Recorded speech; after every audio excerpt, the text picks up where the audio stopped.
बहुत सारे पत्रकारों का ये मैसेज आया मुझे, बहुत सारे चैनल से मुझे बुलाया गया, पर मैं जातिगत बातों पर, मैं जातियों में नहीं बंधना चाहता।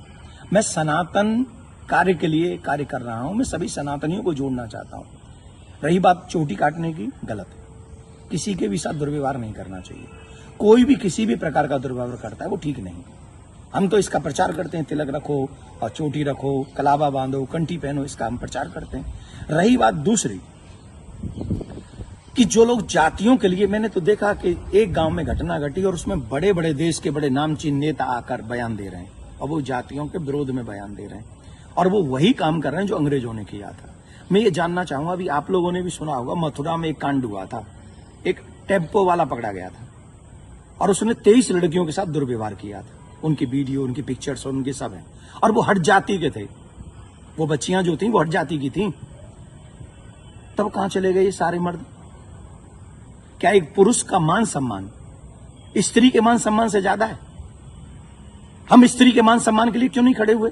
इसका मतलब ये नहीं मैं कह रहा हूं कि पुरुष का अपमान हो जाए तो हो जाए। अपमान किसी का नहीं होना चाहिए। जब लोग मूत्र जिहाद करते हैं, लब जिहाद करते हैं, थूक जिहाद करते हैं, तो वो जब थूकते हैं ना भोजन में, तो इसलिए नहीं थूकते कि ब्राह्मण पंडित जी जेल लेंगे। उसमें सब आते हैं, पंडित जी भी आते हैं, यादव जी भी आते हैं, सिंह साहब भी आते हैं, अग्रवाल जी भी आते हैं, चौधरी साहब भी आते हैं, लिमका भी आते हैं, ढिमका भी आते हैं, सब आते हैं। वो सबके लिए थूकते हैं, वो सबके लिए मूतते हैं, वो सबकी बहन बेटियों पे नजर रखते हैं। तब क्यों नहीं बोलते हम और आप सभी? बताइए, मैं जानना चाहता हूं। ये जितने भी लोग आज विवाद कर रहे हैं, ईमानदारी से बताइए, भगवान श्री राम किस लिए आए थे? वो तो क्षत्रिय थे। भगवान श्री कृष्ण किस लिए आए? वो तो यदुवंशी थे ना। किस लिए आए थे? बताइए मुझे, जरा जवाब दीजिए, जो अपनी अपनी जातियों के जो नेता बने बैठे हैं। मैं जानना चाहता हूं आपसे, जितने भी अवतार तुम्हारे सनातन में जिन पुराणों के अनुसार हुए, जिन पुराणों के अनुसार तुम अपने आप को हिंदू लिखते हो,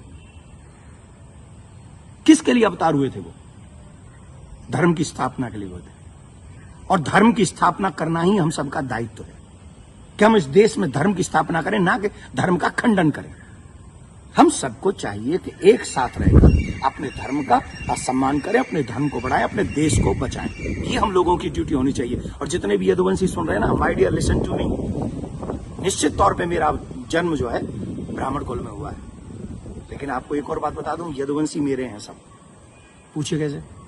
भगवान श्री कृष्ण का नामकरण जिन ऋषि ने किया था, गर्गः पुरोहितो राजन यदु नाम सुमहातप, मैं गर्गाचार्य जी का वंशज हूं।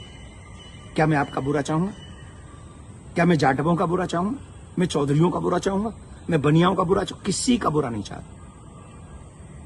मैं आप सबका भला चाहता हूं और इस देश का भला चाहता हूं। अगर आपको ईमानदारी से अपने इष्ट में निष्ठा है, राम में, कृष्ण में, परशुराम में, हनुमान में, देवी में, देवता में, तो आप शास्त्रों के बताए हुए मार्ग पर चलिए और धर्म का पालन कीजिए और उन विधर्मियों से लड़ने के लिए तैयार हो जाइए जो हमारे देश में जाति का जहर घोलकर, कई बड़े बड़े नेता हैं, जाति के नाम पे कूद पड़े। बस चुनाव की सभाओं में बोल रहे हैं, चुनाव की एक कथा, अरे तुम्हारे इस नाम पे वोट लोगे?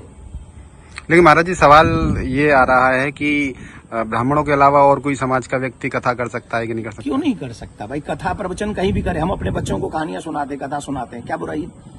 हर एक जाति के व्यक्ति, मम्मी पापा, दादी दादा, नानी नाना तो अपनी जाति के होंगे ना। कहानी सुनाए, कथा सुनाए, कोई बुराई नहीं है। लेकिन व्यासपीठ पर बैठ के सप्ताह करना, देखिए उसकी विधा, हम शास्त्रों की बात करेंगे। यहां मैं अपनी बात नहीं करूंगा। मैं ब्राह्मण कुल में मेरा जन्म हुआ है, लेकिन कितने ऐसे कार्य हैं जो मैं खुद नहीं करता। जैसे यज्ञ कराना मैं नहीं करता, क्योंकि उसमें मेरी नॉलेज नहीं है। वो विवाह कराना वो मैं कार्य नहीं करता। अंतिम संस्कार में भी जो 16 संस्कारों में से एक है, मैं वो नहीं करता।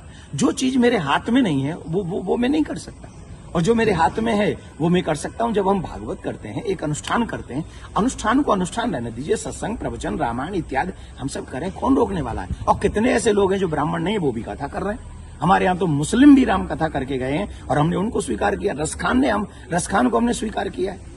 रसखान के पद हम लोग गाते हैं। तो इसमें जाति के चक्कर मत पड़िए, जाति बंधन मत फैलाइए। मैं हाथ जोड़ के प्रार्थना करता हूं, आइए हम सब एक हों, सनातन देश और धर्म और आने वाली पीढ़ी को बचाएं, यही हमारा दायित्व है। जय श्री राम। लेकिन महाराज जी, एक सवाल और कि उनपे आरोप लग रहा है कि छेड़छाड़ की उस घटना में शामिल पाई गई। देखिए, न तो ये काम देवकी नंदन का है और न काम ये अखिलेश जी का और तेज प्रताप जी का है। जो चीजें हुई हैं, अब कह रहे हैं कि 2 आधार कार्ड मिले हैं, कोई कह रहा है उनको छेड़खानी हुई है, जो कोई कह रहा है उनकी चोटी काटी, उनका अपमान किया गया। तो इसके लिए संविधान है, इसके लिए प्रशासन है, हमें बांटना नहीं है। प्रशासन अपना काम करे, जहां जो जिसकी गलती हो उसे सजा दे। पंडित जी की गलती है तो पंडित जी को सजा दे, यादव जी की गलती है तो यादव जी को सजा दे। लेकिन जो बड़े बड़े लोग हैं, जो बड़े बड़े पदों पर बैठे हैं, उन लोगों को जातिवाद फैलाकर समाज को लड़ाना नहीं चाहिए। ये अच्छी बात नहीं है। धन्यवाद।